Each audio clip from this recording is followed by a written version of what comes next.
നമുക്ക് എല്ലാവർക്കും ഇഷ്ടമുള്ള GTA ഗെയിംസ് പല ഹോളിവുഡ് സിനിമകളിൽ നിന്നും ഇൻസ്പയർഡ് ആയിട്ട് ഒരുപാട് മിഷൻസ് ചെയ്തിട്ടുണ്ട്. ഒരു ഫുൾ ഗെയിം വരെ അവരൊരു സിനിമയെ ബേസ് ചെയ്തിട്ടുണ്ട്. അപ്പോൾ ആ സിനിമകൾ ഏതൊക്കെയാണെന്നാണ് ഇന്നത്തെ വീഡിയോയിൽ നമ്മൾ കാണാൻ പോകുന്നത്. ഏറ്റവും ആദ്യം നമ്മൾ നോക്കാൻ പോകുന്നത് നമ്മുടെ GTA 5 ബ്ലിറ്റ്സ് പ്ലേ എന്ന് പറയുന്ന ഒരു മിഷൻ ഉണ്ട്.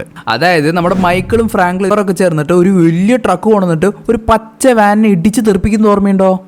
ആ മിഷൻ ബേസ് ചെയ്തിരിക്കുന്നത് 1995 ഇറങ്ങിയ റോബർട്ട് ഡിനീറോയും അൽപാച്ചിനോയും കൂടി ഒരുമിച്ച് അഭിനയിച്ച ഹീറ്റ് എന്ന് പറയുന്ന പടത്തിനെ പറ്റിയാണ്. ഏകദേശം ഈ ഒരു സീൻ ആ പടത്തിലുണ്ട്. ഒരു പച്ച വാനിനെയാണ് അവരും ഇടിച്ച് തെറിപ്പിക്കുന്നത്. അപ്പോഴത്തേന് ആ ഒരു സീനിലെ ക്യാമറ ആംഗിൾസ് വരെ ഏകദേശം ഒരുപോലെ തന്നെയാണ്. ഈവൻ ആ പടത്തിന്റെ സ്റ്റോറിയും GTA 5 തമ്മിൽ അത്യാവശ്യം ബന്ധമൊക്കെ ഉണ്ട്. കാരണം ആ പടം എന്ന് പറയുന്നത് ലോസ് ഏഞ്ചൽസിനെ ബേസ് ചെയ്തിട്ട് ഉള്ള ഒരു 2-3 കള്ളന്മാരുടെ കഥയാണ്. ഇതുപോലെ തന്നെ GTA 5 വേറെയും 3-4 മിഷൻസ് സിനിമകളെ ബേസ് ചെയ്തിട്ടാണ് എടുത്തിരിക്കുന്നത്. പക്ഷെ അത് കൂടെ ബാക്ക് ടു ബാക്ക് പറഞ്ഞാൽ നമുക്ക് ബോർ അടിക്കില്ലേ. അതുകൊണ്ട് നമുക്ക് എല്ലാവരുടെയും മോസ്റ്റ് ഫേവറേറ്റ് ആയിട്ടുള്ള GTA സാൻ ആൻഡ്രിയാസിലേക്ക് വരാം. നമ്മളിൽ പലരും ആദ്യം കളിച്ചൊരു GTA ഗെയിം മിക്കവാറും GTA സാൻ ആൻഡ്രിയാസ് ആയിരിക്കുള്ളൂ. ഞാൻ ആദ്യം കളിച്ചത് GTA സാൻ ആൻഡ്രിയാസ് ആണ്. അപ്പോൾ നമ്മുടെ GTA സാൻ ആൻഡ്രിയാസിലെ ഒരു മിഷൻ സിനിമയെ ബേസ് ചെയ്തിട്ടാണ് എടുത്തിരിക്കുന്നത്. GTA സാൻ ആൻഡ്രിയാസിലെ ജസ്റ്റ് ബിസിനസ് എന്ന് പറയുന്ന ഒരു മിഷനാണ് അത്. അതൊന്നല്ല 2 പടത്തിന്റെ ഇൻസ്പിറേഷൻ ആണ്. നിങ്ങൾക്ക് ആ മിഷൻ കളിച്ചിട്ടുണ്ടെങ്കിൽ അല്ലെങ്കിൽ എന്തെങ്കിലുമൊക്കെ വീഡിയോ കണ്ടിട്ടുണ്ടെങ്കിലും ഓർമ്മയുണ്ടാവും. ലോസ് ഏഞ്ചലസ് കനാലിന്റെ അടിക്കോടുള്ള ഒരു ചേസ് ആണ് ആ മിഷൻ. അതൊക്കെ to live and die in LA എന്ന് പറയുന്ന ഒരു പടത്തിൽ നിന്ന് ഇൻസ്പയർ ചെയ്ത് എടുത്തതാണ്. 1985 ഇറങ്ങിയ പടമാണിത്. ഡിറ്റോ അത് തന്നെ അല്ലെങ്കിലും ആ ഒരു കോൺസെപ്റ്റ് ആ ഒരു പടത്തിൽ നിന്നാണ് എടുത്തത്. ഇവരിങ്ങനെ പോയിക്കൊണ്ടിരിക്കുമ്പോൾ ഈ മിഷന്റെ ഇടയിൽ തന്നെ ഒരു ട്രക്ക് ഇങ്ങനെ ചാട്ടിപ്പൊളിച്ച് അങ്ങോട്ട് കയറി വരുന്നുണ്ട്. ഈ ഒരു കോൺസെപ്റ്റ് നമുക്ക് എല്ലാവർക്കും അറിയാവുന്ന ഏറെക്കുറെ അറിയാവുന്ന ഒരു സിനിമയിൽ തന്നെയാണ് എടുത്തിരിക്കുന്നത്. നമ്മുടെ അർണോൾഡ് ഷ്വാസ്നിഗർ ഒക്കെ അഭിനയിച്ച 1991 ഇറങ്ങിയ നമ്മൾ പലരുടെയും ഫേവറേറ്റ് ആയിട്ടുള്ള ടെർമിനേറ്റർ 2 ദ ജഡ്ജ്മെന്റ് ഡേ എന്ന പടത്തിൽ നിന്നാണ് ഇത് ഡയറക്ട്ലി ഇൻസ്പയർ ചെയ്തിരിക്കുന്നത്. ഇനി നമുക്ക് GTA 5 തിരിച്ചു വരാം. ഫ്രണ്ട് റിക്വസ്റ്റ് എന്നൊരു മിഷൻ നിങ്ങൾക്ക് ഓർമ്മയുണ്ടോ? അതായത് നമ്മുടെ മൈക്കിള് ലൈഫ് ഇൻവേഡർ എന്ന് പറയുന്ന ആ ഒരു കമ്പനിയിലേക്കൊക്കെ കയറിയിട്ട് ഒരു പുള്ളീനെ നമ്മുടെ മൈക്കിൾ ഒരു ഫോണിൽ ബോംബ് വെച്ചിട്ട് ബ്ലാസ്റ്റ് ചെയ്ത് കൊള്ളില്ലേ? മൈക്കിളിന്റെ ആ ഒരു ഐഡിയ, അതായത് ഫോണിൽ ബോംബ് വെച്ചിട്ട് ആൻസർ ചെയ്യുമ്പോൾ അത് ബ്ലാസ്റ്റ് ചെയ്ത് കൊല്ലുന്ന ആ ഒരു ഐഡിയ ലോ അബൈഡിങ് സിറ്റിസൺ എന്ന് പറയുന്ന പടത്തിൽ നിന്ന് എടുത്തതാണ്. ആ ഒരു കോൺസെപ്റ്റ് മാത്രം. ഓക്കെ, ആ സിനിമയിൽ ഒരു ഫീമെയിൽ ജഡ്ജിനെ കൊല്ലുന്നത് ഇതേ മെത്തേഡ് വെച്ചിട്ടാണ്. 2 സീനും എനിക്ക് ഈ വീഡിയോയിൽ കാണിക്കാൻ പറ്റില്ല. കാരണം നിങ്ങൾക്കറിയാലോ, നല്ല ബ്ലഡി വയലൻസ് സീനുകളാണ് ഇതൊക്കെ. ഇനി GTA ഗെയിമുകളുടെ സീരീസിൽ നമ്മൾ കുറച്ചുകൂടി ബാക്കിലോട്ട് പോവുകയാണെങ്കിൽ ഇത്തിരി അണ്ടർ റേറ്റഡ് എന്ന് പറയാൻ പറ്റുന്ന GTA 4. അതിൽ നീക്കോ എന്ന് പറയുന്ന ആ ഒരു മെയിൻ ക്യാരക്ടറിനെ ഫുള്ളായിട്ട് ബേസ് ചെയ്തെടുത്തിരിക്കുന്നത് 2001 ഇറങ്ങിയിട്ടുള്ള ബിഹൈൻഡ് ദി എനിമി ലൈൻസ് എന്ന് പറയുന്ന സിനിമയിലെ സാഷ ഇവാനിക് എന്ന് പറയുന്ന ക്യാരക്ടറിനെ ബേസ് ചെയ്തിട്ടാണ്. നിങ്ങൾക്ക് ജസ്റ്റ് ഒന്ന് നോക്കിയാൽ തന്നെ മനസ്സിലാവും എന്തോരം സിമിലാരിറ്റീസ് ആണ് ഇവർ തമ്മിലുള്ളതെന്ന്. ഏകദേശം ഒരേപോലത്തെ ഒരു രൂപമാണ് ഇവർ രണ്ടുപേരും. ഈവൻ കോസ്റ്റ്യൂം വരെ ഏകദേശം സെയിം ആണ്. നിങ്ങൾക്കൊരു ഫൺ ഫാക്ട് കൂടി ഞാൻ പറഞ്ഞുതരാം.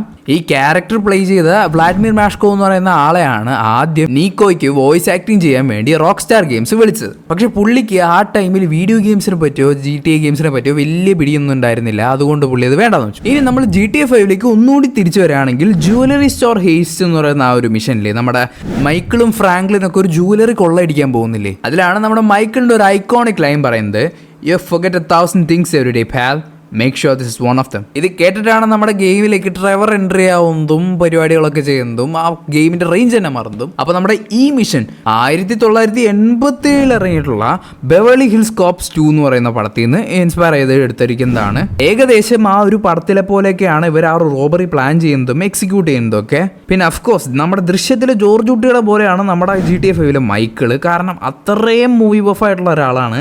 ദൃശ്യം 2 നമ്മുടെ ജോർജ് കുട്ടി തിയേറ്ററൊക്കെ വെച്ച പോലെ നമ്മുടെ GTA 5 ഗെയിമിൽ അവസാനം നമ്മുടെ മൈക്കിൾ ഒരു മൂവി പ്രൊഡ്യൂസറൊക്കെ ആവുന്നുണ്ട്. അപ്പോൾ നമ്മുടെ ദൃശ്യത്തിലെ ജോർജ് കുട്ടിയുടെ പോലെ തന്നെ സിനിമകൾ കണ്ട് ഇൻസ്പയർ ചെയ്തിട്ടൊക്കെ ആയിരിക്കാം നമ്മുടെ മൈക്കിൾ ഈ റോബറിയും കാര്യങ്ങളൊക്കെ പ്ലാൻ ചെയ്യുന്നത്. ഇനി നമ്മുടെ വീഡിയോ തുടങ്ങിയപ്പോൾ പറഞ്ഞ കാര്യമാണ്, ഒരു ഫുൾ ഗെയിം തന്നെ, ഒരു ഫുൾ GTA ഗെയിം തന്നെ ഒരു പടത്തിനെ ബേസ് ചെയ്തിട്ട് നമ്മുടെ റോക്ക് സ്റ്റാർ ഗെയിംസ് ഉണ്ടാക്കി വെച്ചിട്ടുണ്ട്. അതേതാണെന്ന് പറയുന്നതിന് മുമ്പ് നിങ്ങൾ എൻ്റെ പോലെ ഒരു കുഞ്ഞു യൂട്യൂബർ ആണെങ്കിൽ, അല്ലെങ്കിൽ നിങ്ങൾക്ക് യൂട്യൂബ് ചാനൽ തുടങ്ങാൻ ആഗ്രഹമുണ്ട്, സ്ക്രിപ്റ്റ് ചെയ്താൽ അറിയില്ല, തംബ്നെയിൽ ചെയ്താൽ അറിയില്ല, എഡിറ്റിംഗ് അറിയില്ല, അങ്ങനെ കുറേ സാധനങ്ങളൊന്നും അറിയില്ലെങ്കിൽ നിങ്ങൾക്ക് വളരെ വളരെ ഹെൽപ്ഫുൾ ആവുന്ന ഒരു കമ്പനി ന്യൂലി ലോഞ്ച്ഡ് ആയിട്ടുണ്ട്. കമ്പനിയുടെ പേരാണ് യോൺ. YouTube logo design, banner design, title, description, tag optimization, എന്തിനും ഒരു വീഡിയോന്റെ സ്ക്രിപ്റ്റിംഗ് തൊട്ട് തൊട്ട് എഡിറ്റിംഗ് വരെയുള്ള കണസ പരിപാടികളൊക്കെ ചെയ്ത് കൊടുക്കും ഇവര്. വളരെ അഫോർഡബിൾ ആയിട്ടുള്ള റേറ്റിലാണ് ഇതൊക്കെ അവർ ചെയ്തു കൊടുക്കുക. ഇൻസ്റ്റഗ്രാം വഴിയാണ് മെയിനായിട്ട് ഇവരുടെ ബിസിനസ്സും കാര്യങ്ങളൊക്കെ നടക്കുന്നത്. അപ്പോൾ അവർ ഇൻസ്റ്റഗ്രാം പേജിലേക്കുള്ള ലിങ്ക് ഞാൻ കമൻറ്റ് ബോക്സിലും അതുപോലെ തന്നെ ഡിസ്ക്രിപ്ഷനിലും എല്ലാത്തിലും കൊടുത്തേക്കാം.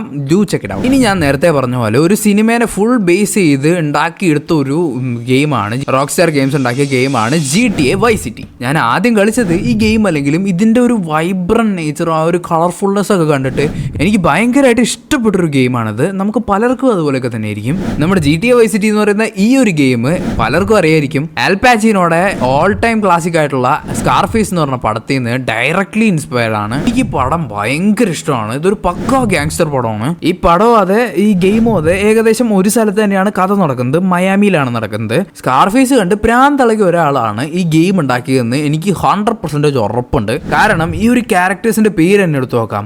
സിനിമയിൽ പേര് ടോണി എന്നാണ്, GTA Vice Cityയിലാണെങ്കിലോ നമ്മുടെ ക്യാരക്ടറിന്റെ പേര് ടോമി എന്നാണ്. ഈ ഗെയിമിന്റെ ആ ഒരു കളർ പാലറ്റും ആ ഒരു തീമും അടക്കം കറക്റ്റ് ആ ഒരു സിനിമയിലത്തെ പോലെ തന്നെയാണ്. പോരാത്തതിന് നമ്മുടെ സിനിമയിൽ കഥ നടക്കുന്ന പല സ്ഥലങ്ങളും നമുക്ക് GTA Vice Cityയിലും കാണാൻ പറ്റും. ഉദാഹരണത്തിന് നമ്മുടെ ഫൈനൽ മിഷൻ നടക്കുന്ന ആ ഒരു സ്ഥലമില്ലേ GTA Vice Cityയിൽ, അത് ആ നമ്മുടെ സിനിമയിലേക്ക് വരുമ്പോൾ സ്കാർഫേസ് എന്ന് പറയുന്ന സിനിമയിലെ ക്ലൈമാക്സ് നടക്കുന്ന പടത്തിൻ്റെ ആ ഒരു വീടിൻ്റെ ഡിറ്റോ കോപ്പി. ഇനി നമുക്ക് GTA Vice Cityയിൽ ഒരു ബാത്റൂം കാണാൻ പറ്റും. നല്ല ബ്ലഡ് ഷെഡ് ആയിട്ട് കിടക്കുന്ന ഒരു ചെയിൻസോ ഒക്കെ ഉള്ള ഒരു ബാത്റൂം. സ്കാർഫേസ് എന്ന് പറയുന്ന ആ ഒരു പടത്തില് ഒരു ഡ്രഗ് ഡീലിന് വേണ്ടിയിട്ട് നമ്മുടെ ഹീറോ പോകുമ്പോൾ അവിടെ വെച്ചിട്ട് ഇവരെ ഓപ്പോസിറ്റ് ഗ്യാങ് പിടിച്ചിട്ട് ഇവരിൽ ഒരാളെ ചെയിൻസോ വെച്ചിട്ട് അറുത്ത് കൊല്ലുന്നുണ്ട്. ഇത് പക്ക ആ ഒരു സ്കാർഫേസ് എന്ന് പറയുന്ന ആ സിനിമയുടെ ആ സീനിന്റെ റെഫറൻസ് ആണ്, ഡയറക്റ്റ് റെഫറൻസ് ആണ്. പിന്നെ സ്കാർഫേസ് എന്ന് പറയുന്ന ആ പടത്തിന്റെ മാത്രമല്ല, കിയാനു റീവ്സിന്റെ വേറൊരു പടത്തിൽ നിന്നും ഇൻസ്പയർ ചെയ്തിട്ട് GTA Vice City ഒരു മിഷൻ ഉണ്ടാക്കിയിട്ടുണ്ട്. പക്ഷെ അത് പറയുന്നേക്കാളും മുമ്പ് നമുക്ക് GTA 5 മൈക്കിളിന്റെ ഭാര്യ ആ ടെന്നീസ് കോച്ചിന്റെ കൂടെ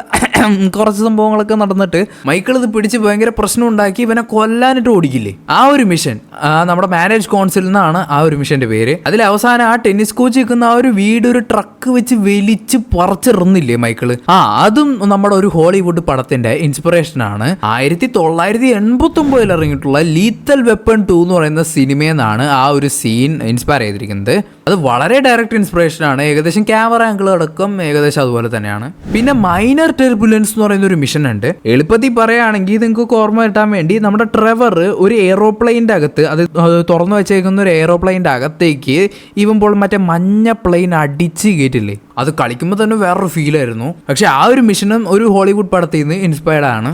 1994 ഇറങ്ങിയ ടെർമിനൽ വെലോസിറ്റി എന്ന് പറയുന്ന ഒരു പടത്തിൽ നിന്നാണ് അത് ഡയറക്ട്ലി എടുത്തിരിക്കുന്നത്. ഇനി നമ്മുടെ GTA Vice Cityയിൽ കിയാനു റീവ്സിന്റെ ഒരു പടം ഇൻസ്പയർ ചെയ്തിട്ട് ഒരു മിഷൻ ക്രിയേറ്റ് ചെയ്തതെന്ന് പറഞ്ഞില്ലേ, ആ മിഷൻ ഏതാന്ന് വെച്ചാൽ പബ്ലിസിറ്റി ടൂർ എന്ന് പറയുന്ന ആ ഒരു മിഷൻ. നമ്മുടെ സ്പീഡ് കുറച്ച് പോയാൽ കാറ് പൊട്ടിത്തെറിക്കുന്ന ആ ഒരു മിഷനില്ലേ, അത് കിയാനു റീവ്സിന്റെ സ്പീഡ് എന്ന് പറയുന്ന ഒരു പടത്തിൽ നിന്നാണ് എടുത്തിരിക്കുന്നത്. 1994 ഇറങ്ങിയ പടമാണ്. ആ ഒരു സ്പീഡ് കൂട്ടിയ ബോംബ് പൊട്ടിത്തെറിക്കുന്നുള്ള ആ ഒരു കോൺസെപ്റ്റ് മാത്രമേ എടുത്തിട്ടുള്ളൂ.